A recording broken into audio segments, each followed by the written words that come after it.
All right, well, let's go ahead and get started. Again, I am still on my break from Matthew as I just do several other messages that I've been wanting to do for a while. So this is one of those. And the title and topic of this message is The True Folly of Rehoboam. Now, to start with one of those words, especially for you kids still learning your words, so you have wisdom and then you have folly. Wisdom is the ability to make good plans and actually do those good plans, right? So folly or foolishness is the opposite of that, and that's when you make bad plans without even realizing it. And you follow through on those bad plans most likely, and they don't come to any good. So wisdom and foolishness, those are kind of the two big ideas tonight. Now, I said this was about the true folly of Rehoboam. And if you're a little rusty on your Old Testament history, Rehoboam was the son of King Solomon, who became king after Solomon, and who immediately succeeded in fracturing the unity of the kingdom of Israel and basically destroying his nation as it was known up until that point. So that is the chief person who is the focus of my message tonight. Now, my sermon is built around taking a closer look at Rehoboam's act of foolishness, which will hopefully help us avoid similar foolishness. So it's very much framed around a negative example and not being like he was. Now, my title does have an important word in it, and that is true. The true folly of Rehoboam, as opposed to any misconceptions you might have as to what his foolishness actually was. The true folly of Rehoboam was not his failure to accept counsel on one occasion. You can get that pretty easily from reading the story. Whenever we get into it, you'll see, you think, oh, he made this one bad choice. But in reality, it's not that at all. The true folly of Rehoboam was his failure to receive a lifetime of counsel. It was very much foolishness that was there in his life and a disregard of counsel that was always there long before he makes this one huge mistake in judgment. So that is the true folly of Rehoboam as I understand it. Now, my outline tonight is 3 points, all built around that. First thing I want to do is give a brief history of events just before Rehoboam became king. So in the time leading up to, the generations really leading up to that, and just give you some context for what was going on in Israel at that time. The second point of my outline is I want to detail the foolish decision of Rehoboam, specifically these 4 mistakes that he makes and what they show you about, again, his disregard of wisdom throughout his entire life and not just in that moment. And then finally, I want to give an exhortation to pursue wisdom. And my emphasis is on the word pursue, to follow it, to seek out wisdom. And that's an exhortation that I hope will be more meaningful after seeing the opposite of wisdom in Rehoboam, when you see just what his foolishness does and just the nature it has, the flavor of that foolishness. I hope it will lead to a very powerful exhortation to pursue wisdom in your own life. On that note, I do have a quotation from Matthew's gospel I want to read, just because I've been in Matthew so much I can't really get my mind out of it. But Matthew 23, verse 34, Jesus makes a statement that I had in mind as I was preparing this message. Matthew 23, verse 34, he says this, "Therefore, behold, I am sending you prophets and wise men and scribes. Some of them you will kill and crucify, and some of them you will scourge in your synagogues and persecute from city to city." And he goes on. He just kind of makes this passing statement about the kind of people that he is sending. So Jesus envisions that prophets and wise men and scribes are going to be the warriors of his kingdom. They're the people that he's sending to establish his kingdom on the earth and make it spread. So including wise men, people of wisdom. And the question to ask is, how concerned are you to be sure that Jesus' kingdom is equipped with people like that? How earnest are you in your own diligence to make sure that Jesus has wise men and wise women in his kingdom who can fight God's battles and do these things? Now, very much focusing on the wise aspect of that, You have prophets he mentions, but being a prophet is very much a matter in the decision of God. I mean, if you're going to be a prophet, that's not going to happen unless God starts talking to you. But being wise, that's something that does lie within, if you want to speak this way, human power. You can actually do something in your life that actually pursues wisdom and will actually win wisdom as its reward. You can actually do something. And by the end of this message, I'll be telling you to do certain things in your pursuit of wisdom. So that is something you can very much lay hold of. And I hope that you'll consider this message a part of this effort to ensure that Jesus has wise men and wise women that he can use for the cause of his kingdom. And that is really why I want to study this foolishness of Rehoboam and draw some lessons from it. But before we get to Rehoboam himself, I want to give a brief history of events just before Rehoboam became king. Now, I know that this is the proper scholastic thing to do as you prepare sermons like this, to go back and talk about historical stuff, but this is not a formality. I'm not just doing this because I'm supposed to. This is actually very important. In order to understand his folly and understand the consequences of Rehoboam's folly, you're going to need some history. You're going to need to see some things that was happening before he became king. Without this point, the message doesn't really work. So I really do want to go through, just briefly, and talk about Israel before Rehoboam. And we're going to start with Israel united. The idea of Israel as a single, united nation. From the time they came out of Egypt in the Exodus, Israel was one nation called Israel. Now there were 12 tribes, based around the sons of Jacob that he had, but still those 12 tribes were very much one nation. And we cannot pretend that those tribes always got along very well with each other. There was a lot of, at times, very tense situations between those tribes, and even warfare at times between the various tribes of Israel over the centuries. So it's very much a kind of an uneasy relationship. And as time goes on, you have specifically the tribe of Judah coming specifically into odds with the other 11 tribes, and a very specific rift forming there. And to some degree, the later stuff you see with Rehoboam is just sort of the excuse everyone wanted to break apart into two halves of the nation, which is what happens with Judah kind of going its own way and the other tribes going their way.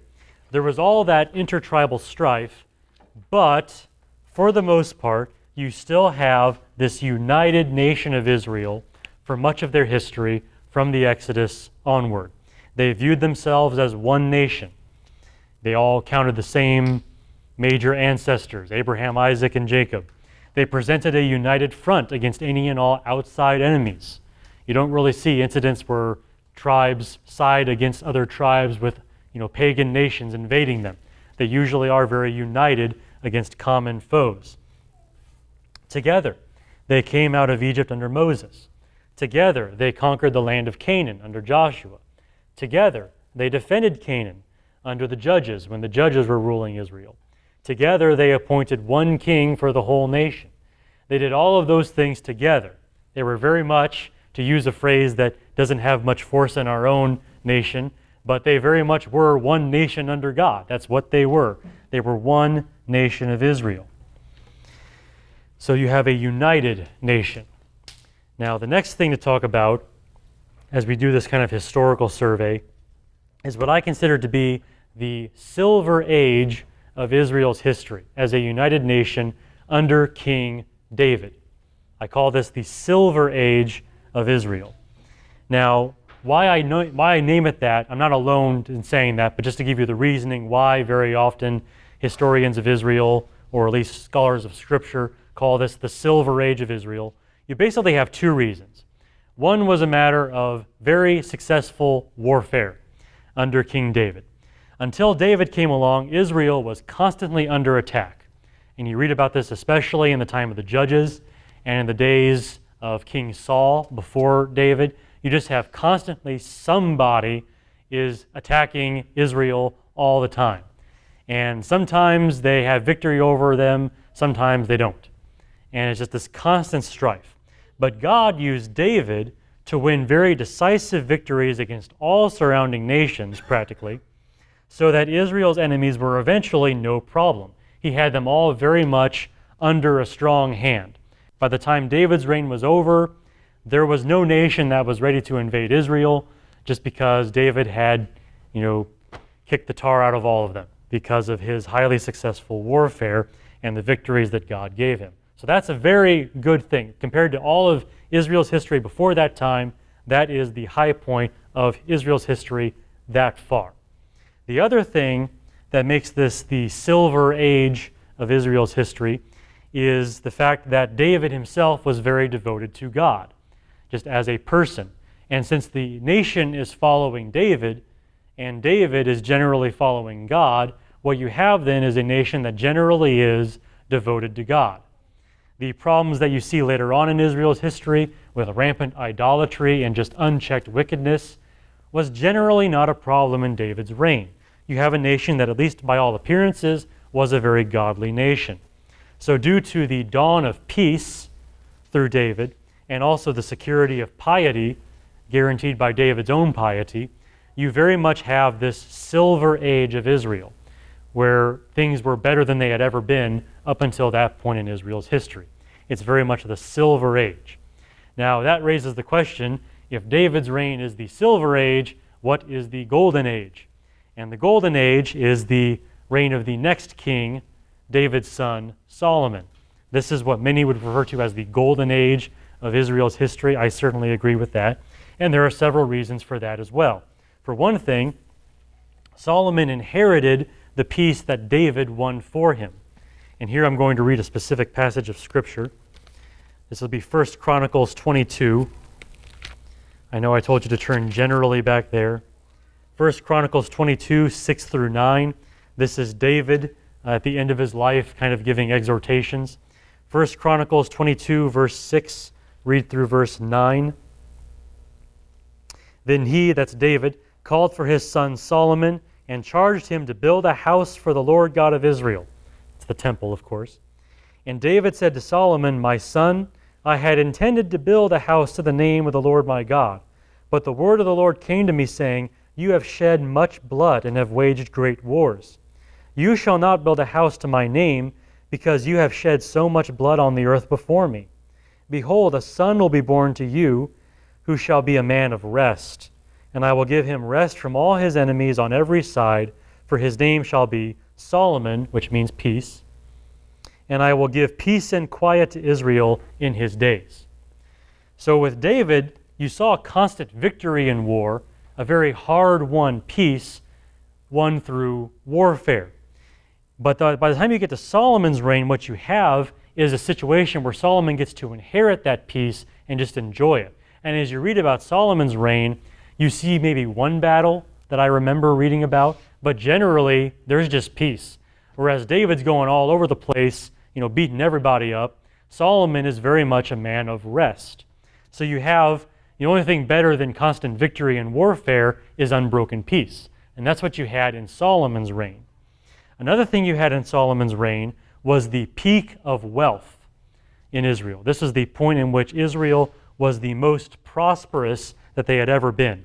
And I'm just going to read one brief note from the reign of Solomon to show you this. This is especially fitting as we call this the golden age of Israel's history. 1 Kings chapter 10, verse 21, just that one verse. This is just giving a general description of how things were like in the days of Solomon. I just want to read this one verse here to show you just how wealthy Israel was. 1 Kings 10, 21. It says, all King Solomon's drinking vessels were of gold, and all the vessels of the house of the forest of Lebanon were of pure gold. None was of silver. It was considered not valuable in the days of Solomon. So you kids, maybe, what kind of cups you drink out of? What are they made of? What do you say? Plastic? You drink out of plastic cups? You ever drink out of a gold cup made of solid gold like your mom's jewelry maybe is made of? Ever drink out of? Well, Solomon sat around drinking out of gold cups, and everyone at his table drank out of gold cups. And if you brought any silver in there, they would say, oh, that's worthless. Silver isn't worth anything. You have so much gold in Israel They can make cups out of it, and they don't even want anything to do with silver. That's how prosperous Israel was in the days of Solomon. So you have just very prosperous situations, definitely fitting for a golden age. Now there's one more thing to note about this golden age, and that it seems like devotion to God was generally much the same as it had been during David's reign. Now at the end of Solomon's reign, you have this very sort of dark note about him turning away from God, turning to all of these false gods because of these women he had married from other nations, and very much going after those idols. But you don't really get the impression that at the time it had any real effect on the people. It seems like just kind of Solomon's weird thing that he was doing. You don't really see in Solomon's reign any kind of general effect that that had on the nation's piety. So the piety that you saw during David's reign is still generally intact during most of Solomon's reign, until you get to the very end when Solomon himself is corrupted. So generally you have peace, you have prosperity, you have piety. I mean, that's a golden age right there. And the reign of Solomon is very much the golden age of Israel. Now, to speak more of Solomon himself, Solomon himself is most well known not for his prosperity as a king or anything like that, but for his wisdom. It is the wisdom of Solomon that has become proverbial and what people think of when they think of him. If you go back to 1 Kings chapter 4, you have this classic event, 1 Kings 4, 29 through 34. Yeah, so let's just read this. It says, "Now God gave Solomon wisdom and very great discernment and breadth of mind." Actually, I had meant to read maybe this incident earlier where, let's just go ahead and read this. Let's go back a little further. 1 Kings chapter 3, start in verse 6 actually. Yeah, so let's start there. This is the classic event where Solomon is talking to God. God appears to him. He asks him, what do you want? Name anything you want, I'll give it to you. Solomon said, "You have shown great loving kindness to your servant David my father, according as he walked before you in truth and righteousness and uprightness of heart toward you. And you have reserved for him this great loving kindness, that you have given him a son to sit on his throne as it is this day. Now, O Lord my God, you have made your servant king in place of my father David, yet I am but a little child. I do not know how to go out or come in. Your servant is in the midst of your people whom you have chosen, a great people, who are too many to be counted or numbered. So, give your servant an understanding heart to judge your people, to discern between good and evil. For who is able to judge this great people of yours?" So Solomon asking God for great understanding. And God answered him. Let's go back to this other passage and read this description of Solomon's wisdom that God gave him. 1 Kings 4, verse 29. Back to the passage I was going to read. It says, "Now God gave Solomon wisdom and very great discernment and breadth of mind, like the sand that is on the seashore. Solomon's wisdom surpassed the wisdom of all the sons of the east and all the wisdom of Egypt. For he was wiser than all men, than Ethan the Ezrahite, Heman, Calcol, Darda, the sons of Mahol, and his fame was known in all the surrounding nations. He also spoke 3,000 proverbs, and his songs were 1,005. He spoke of trees, from the cedar that is in Lebanon, even to the hyssop that grows on the wall.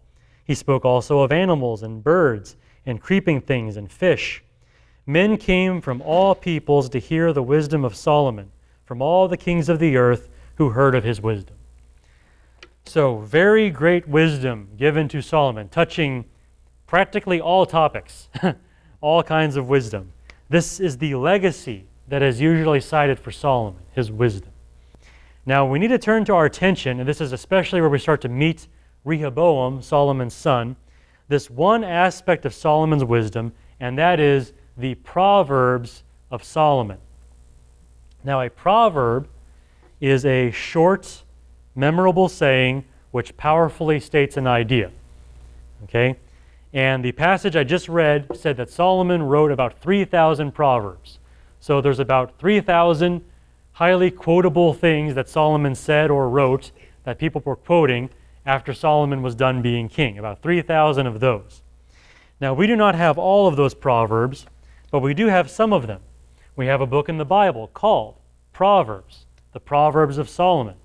And this book contains Proverbs which were variously written by Solomon or gathered by Solomon from other wise men. Sort of a compendium of these Proverbs that Solomon was so well known for producing. If wisdom is Solomon's legacy, then the book of Proverbs is very much the legacy of his legacy. It's sort of the capstone of this great wisdom that Solomon had.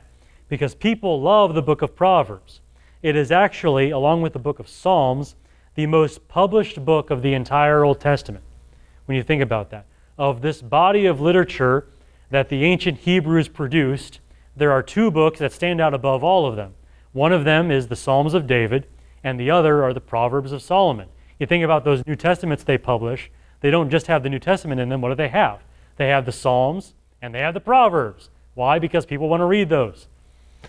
So you have this very widely circulated, even beyond his own nation, well beyond his own time, the Proverbs of Solomon as this testimony to his wisdom.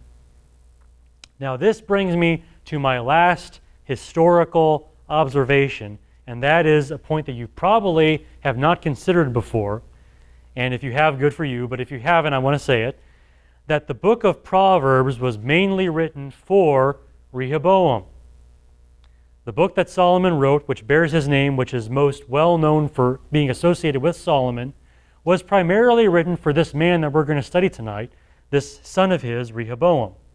Now, as you begin the book of Proverbs, it is common to see Solomon addressing the book specifically to his son. Proverbs chapter 1, let's read verses 8 through 16. You'll see it several times here. Proverbs 1, verses 8 through 16. He says, as part of the introduction to his book, "Hear, my son, your father's instruction, and do not forsake your mother's teaching. Indeed, they are a graceful wreath to your head and ornaments about your neck. My son, if sinners entice you, do not consent. If they say, 'Come with us,' let us lie in wait for blood. Let us ambush the innocent without cause. Let us swallow them alive like Sheol, even whole as those who go down to the pit. We will find all kinds of precious wealth. We will fill our houses with spoil. Throw in your lot with us. We shall all have one purse. My son, do not walk in the way with them. Keep your foot from their path, for their feet run to evil, and they make haste to shed blood. My son, my son, my son." The phrase "my son" is a very common refrain in the first 7 chapters of the book of Proverbs, and it does return often throughout. As Solomon writes this book, he has his son in mind. Now, Solomon had many sons. You encounter some other of them from time to time as you read through the history of Solomon and the kings of Israel. But only one son could become the next king. Only one could be his heir. And if any of Solomon's sons needed wisdom to rule in his place, it was that one son. When Solomon became king and God said, "Hey, what do you want?" he said, "I need wisdom to judge this people of yours. If I'm going to be king, I need wisdom." So Solomon, thinking about his own son, says, "Man, my son's going to need wisdom. I better write down some of these things that God has given me." So very much, if there's any one person to whom Solomon handed that book when it was done, it was his heir and son, Rehoboam. And that observation brings me directly to the central point of my message. It's time to detail the foolish decision of Rehoboam. Following his very wise father, we have immediately an act of great folly in the reign of Rehoboam. And again, my goal is to show you the true folly of Rehoboam, where it actually lies, where his foolishness actually sits. And that is not in his failure to accept counsel on this one occasion, but rather his failure to listen to a lifetime of counsel. Rehoboam grew up with wisdom. Okay, he grew up in that kind of environment, and he didn't pay attention to any of it. And we know that because of the way he acts in this one event that we're about to study. So, What we're going to do is we're going to read this one story at the very beginning of Rehoboam's reign, and we're going to contrast it with some of the Proverbs of Solomon that his father wrote down for him, and see just how far off the mark this man went. That's what we're going to do. So let's get started. You can go to 1 Kings chapter 11, and we're going to be there in that general vicinity for a good long while for this second point. So 1 Kings chapter 11, toward the very end, verse 41. 1 Kings 11:41. Okay, now the rest of the acts of Solomon and whatever he did, and his wisdom, don't forget that, and his wisdom, are they not written in the book of the acts of Solomon? Thus the time that Solomon reigned in Jerusalem over all Israel, was 40 years. And Solomon slept with his fathers and was buried in the city of his father David, and his son Rehoboam reigned in his place. Then Rehoboam went to Shechem, for all Israel had come to Shechem to make him king. Now when Jeroboam, the son of Nebat, heard of it, he was living in Egypt, for he was yet in Egypt, where he had fled from the presence of King Solomon. Now this other guy, Jeroboam, has his own history. We don't really have time to go into all of that, but there's a history there with this guy. We've seen him before if you're reading in the prior passages, but we're just going to skip over all that. He's just important for this story right here, right now. Let's keep reading. Verse 3. We'll keep reading to verse 7. Okay, then they sent and called him, and Jeroboam and all the assembly of Israel came and spoke to Rehoboam, saying, Your father, Solomon, made our yoke hard. Now therefore lighten the hard yoke of service of your father, and his heavy yoke which he put on us, and we will serve you. Then Rehoboam said to them, Depart for 3 days, and then return to me. So the people departed. King Rehoboam consulted with the elders who had served his father Solomon while he was alive, saying, How do you counsel me to answer this people?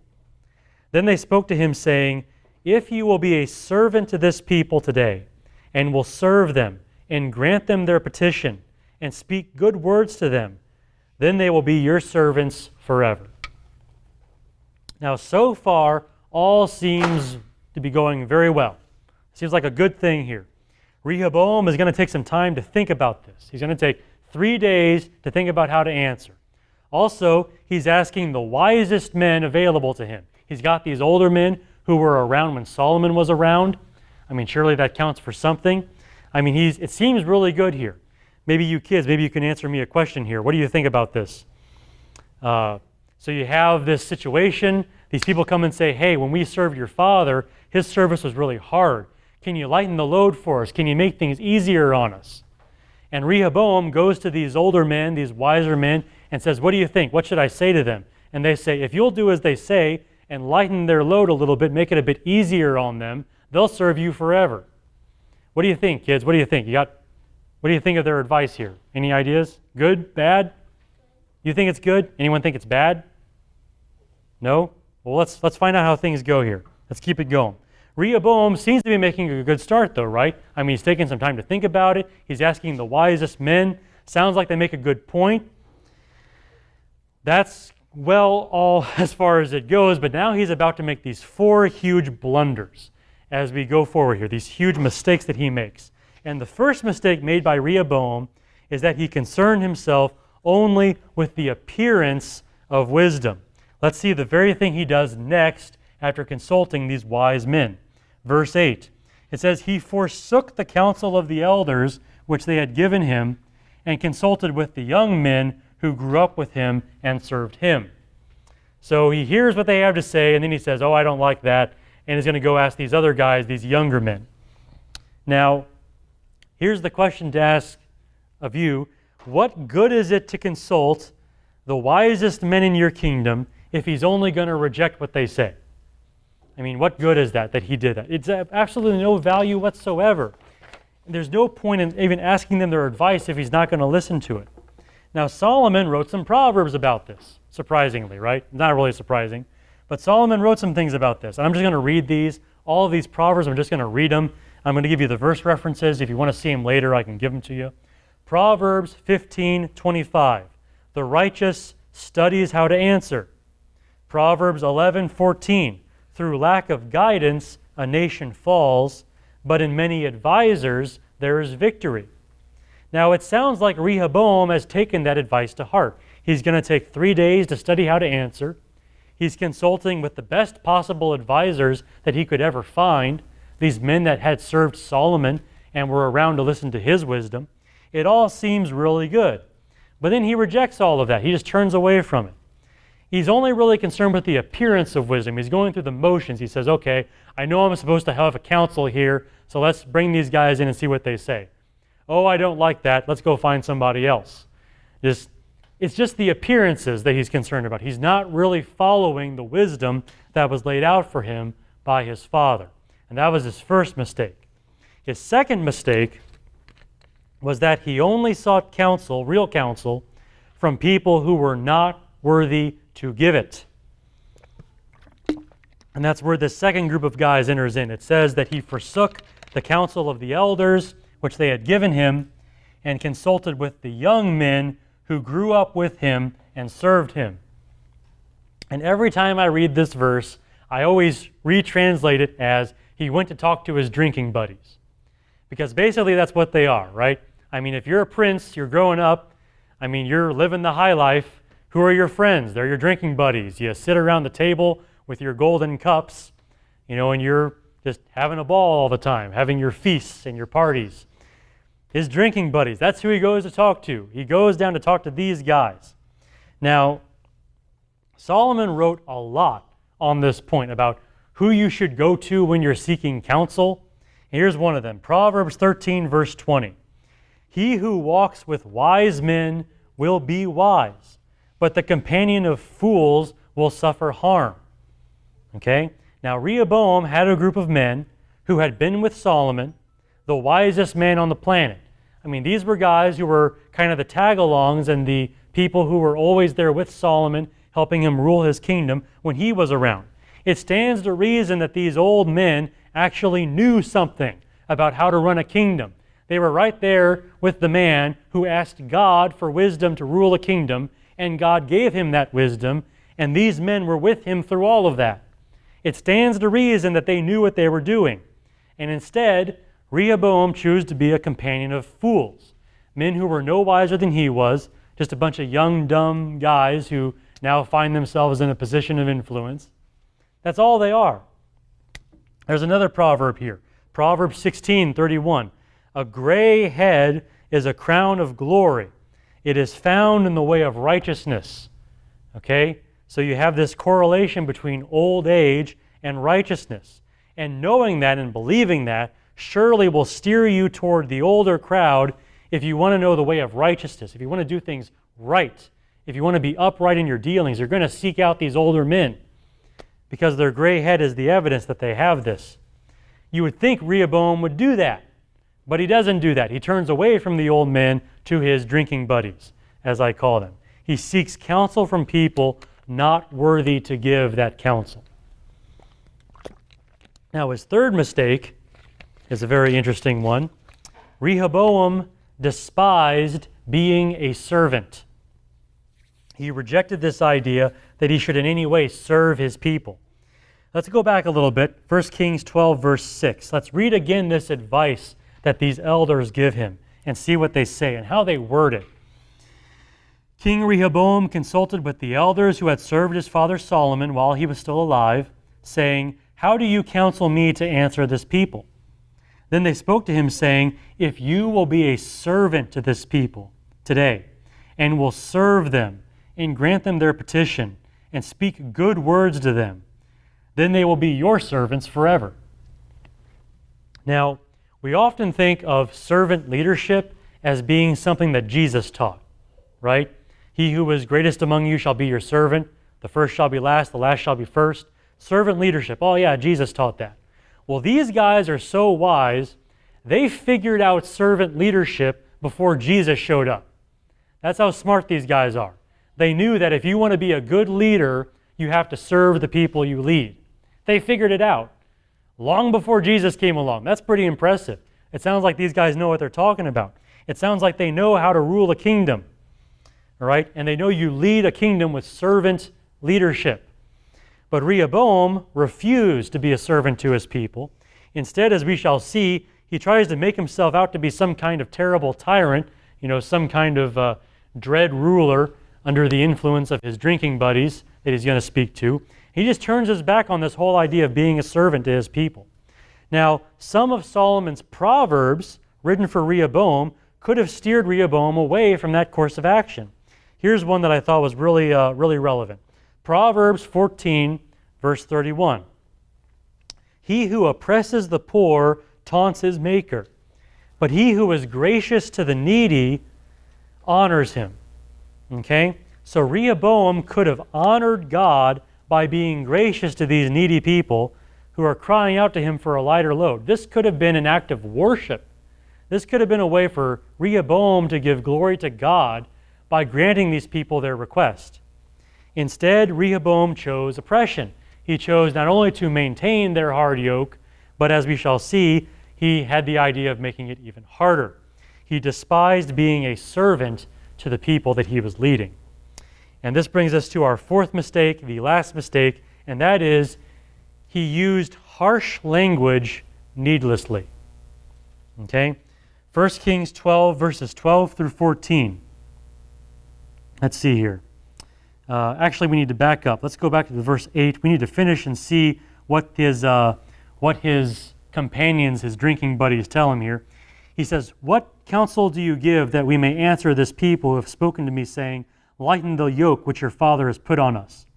The young men who grew up with him spoke to him, saying, "Thus you shall say to this people who spoke to you, saying, 'Your father made our yoke heavy, now you make it light for us.' But you shall speak to them, 'My little finger is thicker than my father's loins. Whereas my father loaded you with a heavy yoke, I will add to your yoke. My father disciplined you with whips, but I will discipline you with scorpions.'" So that's how the young men counsel Rehoboam to answer. Make it twice as hard on him. Give him a harder yoke. Take away those whips and throw scorpions at him. Just make it a impossibly hard service on them. That's how you answer them. And you can almost see these guys around the table be like, yeah, that's what you say to them. You tell them who's boss, as they, fill up another round in their golden cups, as they, sit around drinking together. You can almost see it happening. Just a bunch of dumb hotheads, just young men who don't know anything about how to answer these people. But that's what he does. Verse 12, "Then Jeroboam and all the people came to Rehoboam on the third day, as the king directed, saying, 'Return to me on the third day.' The king answered the people harshly, and he forsook the advice of the elders which they had given him.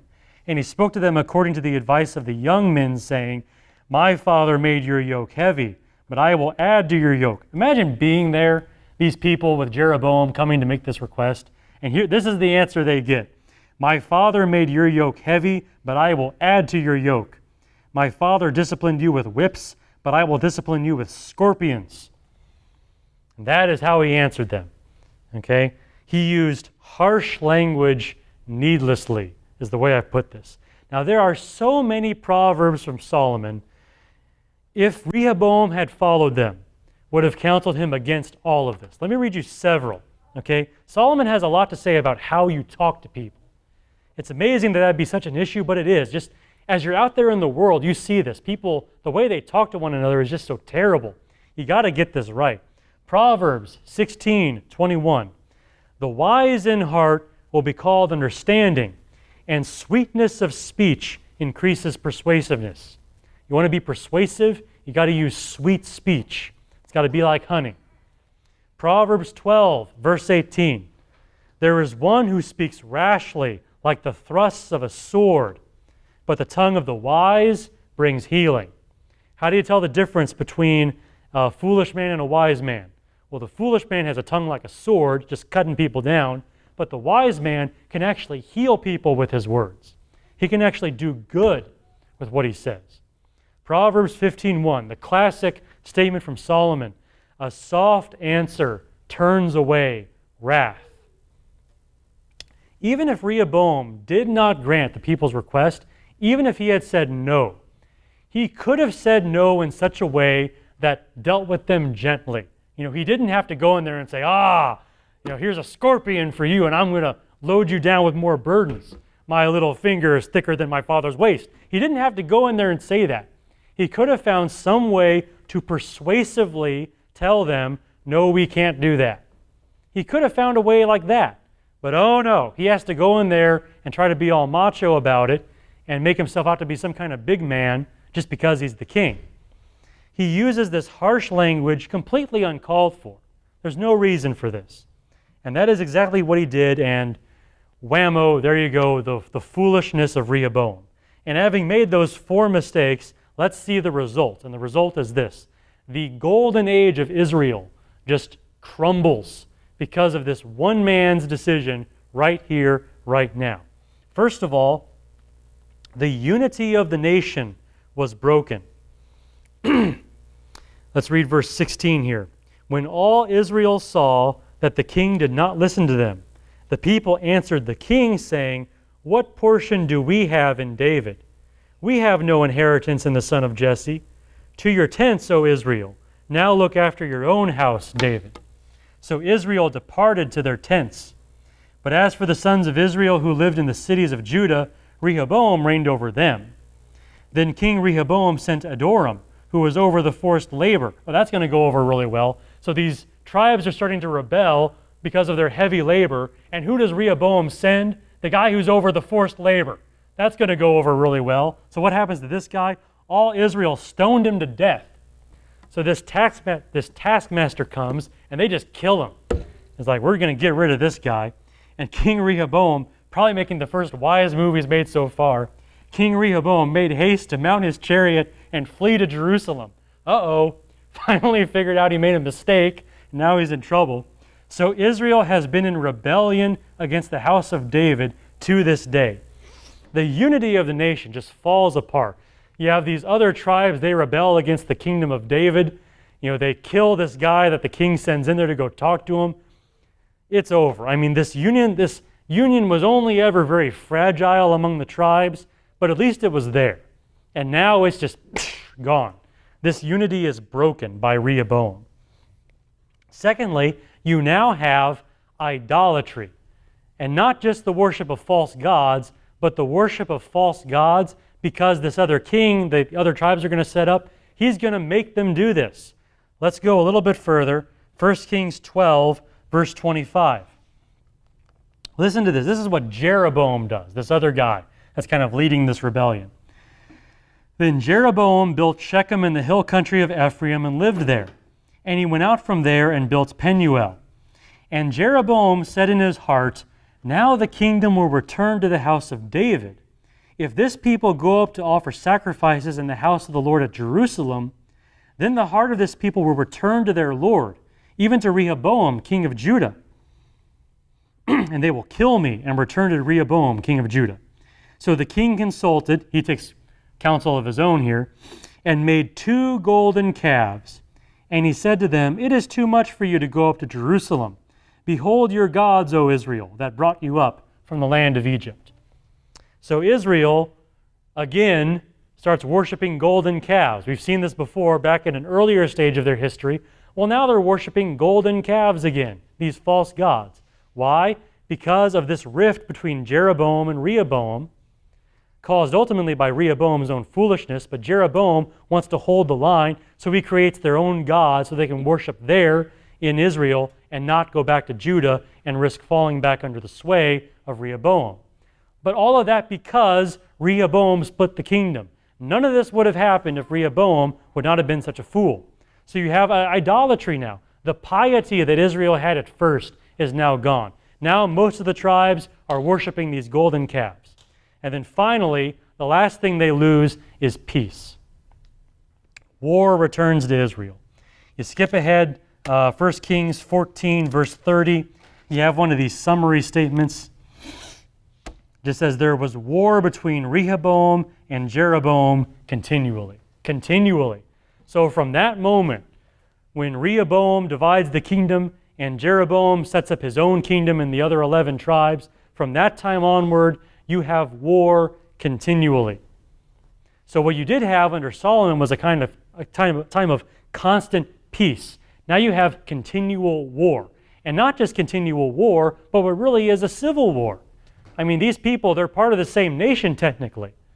I mean, they should not be fighting each other, but they are continually fighting each other because Rehoboam split the kingdom. Every single thing which Israel had going in its favor was lost because Rehoboam was an idiot. Okay, that's what happened. This one dumb man comes along and messes up what was a great thing in David's time and an even better thing in Solomon's time, and now it's all over. Just thanks to Rehoboam and his foolishness. Now, you should be in a proper mood to hear my final point, which is an exhortation to pursue wisdom. Again, emphasis on the word pursue, to seek to be a wise person deliberately, to actually put forth effort into this. Now, I've said that the true folly of Rehoboam was not his failure to accept counsel on this one occasion, but rather his failure to listen to a lifetime of counsel. Rehoboam's problem started long before these other guys come with this request. I mean, it wasn't just that one moment where he was a fool. This guy was a fool leading up to that time, okay? This is a lifetime of refusing to listen to wisdom. There once was a wise man named Solomon who wrote a whole book for his son Rehoboam, trying to show him the nature of wisdom. So you kids, let me ask you another question. Let's say your parents, or your mom, your dad, whoever, wrote you a whole book for you to teach you how to be wise, to how to live well, to how to make sure your life went the way it's supposed to go. Would you care? I mean, would you read that book? Would you learn to read so that you could read that book? I mean, is it a big deal to you? I mean, would any of you say otherwise? Anyone? You think it's a good thing for your parents to do that for you? Well, Solomon did that. Solomon did that for his son, wrote him a whole book. My son, my son, my son. Here's what I need you to know. This is wisdom. He did that for Rehoboam. Now, whether Rehoboam ever read the book of Proverbs, we don't know. But if he did read it, we know he ignored practically every single word of it because he doesn't live it out. I mean, you don't see him as a reflective, wise man using discretion when he's faced with this challenge at the very beginning of his reign. You don't see that at all. In this one decision, you see how he has turned his back on so many things Solomon taught in that book, and so many of the aspects of Solomon's wisdom that he had. I mean, the way he answers and the way he handles that situation shows such a deficit of discretion. Solomon would never have blundered like Rehoboam blundered. Not at all. Not even like idolatrous, marrying too many women Solomon. I mean, he still knew how to hold a kingdom together. But Rehoboam he has just trampled all over that. A lifetime of wisdom was prepared for him from the day of his birth. I mean, his father was the man so wise that it was said, no man after you will be as wise as you. No man on the earth is going to be as wise as you, Solomon. That was his father. And Rehoboam wanted nothing to do with any of that. The true folly of Rehoboam was not his failure to accept counsel on this one occasion, but rather his whole life. You get the impression as Solomon is talking his wisdom, Rehoboam is just kind of over here doing whatever, with his drinking buddies or whatever. He cares more about them than whatever his father would say, it seems like. Totally oblivious, totally unconcerned about wisdom at all. It wasn't just that one moment. You don't get the impression he's usually a wise man, but this one time he screwed up. No. You get the impression it's quite the opposite, that this guy doesn't have a clue what he's doing at all. Now learn this lesson. You cannot spend your life ignoring wisdom and then expect to make a wise choice. You can't spend all of these years being a fool and then when it really counts, expect to make the right choice. It doesn't work that way. It didn't work for Rehoboam, and it will not work for you. Rehoboam spent his life neglecting the wisdom that was practically spoon-fed to him from the time he was an infant, from his father Solomon, who was the wisest man in the world. And yet, he expected that he'd be able to rule a kingdom. Showing an utter lack of concern for all wisdom, he thought he could actually do this. very foolish. It doesn't work that way. That is not how it works. Wisdom is only among those who pursue wisdom. And if all you have in your head is stupidity, your actions are going to be stupid. And people are going to know you for your stupidity because there's nothing else coming out of you. If stupidity is all that's in you, that's what's going to happen. Foolishness. Now here's the agonizing part of this event. This is the part where, as I think about this is where it really gets me. And that is that even fools think they are wise. The dumbest person you know, I guarantee he thinks he's really smart. It's always that way. These people who don't know anything and don't have a clue, they always think they're on top of it. They always think they can handle it. Do you think Rehoboam woke up that morning and said, today I'm going to prove to the entire world that I'm a moron. I'm going to make sure the history books record this one event about me that proves me to be stupid. No, he didn't get up saying that. He got up thinking to himself, okay, I can handle this. I know these guys are coming to talk to me about stuff, but I can handle it. I got this. I asked my drinking buddies. They know exactly what to do. He honestly thought this was going to work. And that's how fools are. They honestly think that what they're doing is wise. And they just don't have a clue. It's always how it is. Proverbs 12:15, another observation from Solomon here. The way of a fool is right in his own eyes. That's how it is. These fools honestly think they are smart. Now here's the question. What do you do with that? How do you apply that information? What if you are one of these fools who thinks he's smart? And you really are a fool and everyone knows you're a fool, but you think you're pretty intelligent. What if you're one of them? What if I'm one of them? What if you're saying, oh yeah, I can teach a sermon, I can do this, and I'm really this blundering fool? What if that's me? And what if that's you? It's possible, right? The way of the fool is right in his own eyes. The fact that you think you're pretty intelligent doesn't mean anything. So how do you deal with that? How do you answer this problem that even fools think they're smart people? I mean, how do you deal with that? Well, the only good answer, as I understand it, is to actually pursue wisdom. Again, focusing on this word, to actually pursue it. And I say that because the person most likely to find something is the person looking for it. Okay? If you want to find something, your kids, maybe you lost a toy, you want to find it again, you want to find your lost toy, you go looking for it, right? Do any of your kids just say, oh, I wonder where that toy is? Oh, I don't know, I guess it's gone. No, you get up and you go looking for it. And we know how that works too. Adults go looking for stuff all the time. That's how you find things. You go looking for it. Wisdom is the same way. If you want wisdom, you have to go and do something to go get it. If you spend your time pursuing wisdom, you're more likely to find yourself with it. If you don't do anything in that direction, you're probably going to be a fool. Because fools, they're just going to sit there and say, oh, I got this. Why do I need to pursue wisdom? I've already got it. I already know what I'm doing. But the wise person says, I need to actually try here. I need to actually find wisdom. Those are the two paths you have here as you follow these things. So that is my best advice here. You actually have to pursue wisdom. You've got to actually do something about it. Now, we can be more specific than that. The Bible tells us ways to pursue wisdom. And number one is praying for it. Praying for wisdom. Okay, you kids, I'm going to ask you another question. I think this is the last one. Do you remember how Solomon got his wisdom? Any of you remember? We read a story about it. How Solomon actually got his wisdom? Any of you remember? Okay, he asked God for it. God appeared to him and said, what should I do for you? And Solomon said, give me wisdom. Okay? So the wisest man that the world ever knew got his wisdom because he asked God for it. Where do you see that in the story of Rehoboam? Where do you see him praying, as he gets ready to answer these people? I mean, you see him ask the elders, that's okay. Then he goes and asks the young men, and that's pretty dumb. But where is he praying? Where is he asking God for wisdom? He's not doing it. And you know what? He didn't have wisdom. But in your prayer life, asking for wisdom is part of being wise, asking God for it. Very often, when we face decisions, the way I hear most Christians talk about it is they're asking God to lead them.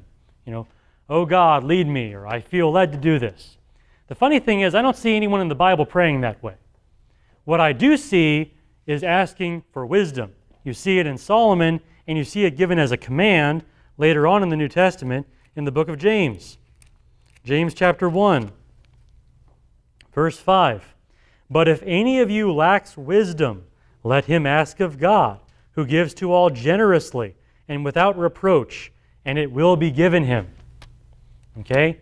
So, are you asking God for wisdom? Is this part of your prayer life? As you seek to make decisions, do you pull away to ask God to make you wise? Is this part of your life? Follow the model of Solomon here and ask God for wisdom as you do these things. Another part of pursuing wisdom is listening to counsel. Emphasis on the word listening to counsel. I quoted part of a proverb earlier, Proverbs 12:15. It starts, "The way of a fool is right in his own eyes, but a wise man is he who listens to counsel." Okay, so I gave you this dilemma. How do you know you're not really one of these fools who just thinks he's wise? Well, you have this kind of two ways here. On the one hand, you can think your way is right in your own eyes, or you can listen to counsel. Again, emphasis on the word listening. Because a lot of people, they seek advisors only because they want to be told what they already think. Isn't that how it happens? You already know what you want to do, but you just want to hear someone else say it so they can praise you for being smart about it. And so you go to your advisors for that reason, but you don't really want to hear a dissenting opinion. And if you hear a dissenting opinion, you're going to go find somebody else until you find somebody who agrees with you, and then you say, see, look, I've got it. That's not listening to counsel. Listening to counsel is taking it to heart when someone says to you, that's wrong, bad idea, don't do that. Listening to counsel actually involves caring about what they're saying and not just going through the motions of seeking their counsel. This especially applies to those cases where those counselors really do oppose you strongly. I mean, think about Rehoboam. The counsel he did not like was the counsel he should have taken. That's the way he should have followed. I mean, the set of advice that was least pleasing to him was actually the right way, but he couldn't see that. The next time someone gives you advice that you don't like, stop and think about that. Maybe you don't like it because you're a fool and your advisor's smarter than you are, and he's making a good point and you just got to see it. Now, listening to counsel can require some creativity. Sometimes counselors disagree with one another, right? You got to find a way to kind of take this and maybe put it together, maybe find some kind of middle road. Maybe you walk away from your advisors thinking that you really do have a better idea. Okay, maybe that situation, maybe the best way is to find some way to alter your plans or your method to fit something that one of your advisors said. Anything is better than nothing. Anything is better than pulling a Rehoboam and saying, I don't like that. Just find some way to take the counsel you hear and incorporate it into your life. Don't just turn a deaf ear to it. That is the way of folly. Rehoboam proves that. Wise is he who listens to counsel, but the way of the fool is right in his own eyes. If you ever start saying to yourself, I know I'm right, that's where you start getting problems. So praying, listening to counsel, and then one more thing on this.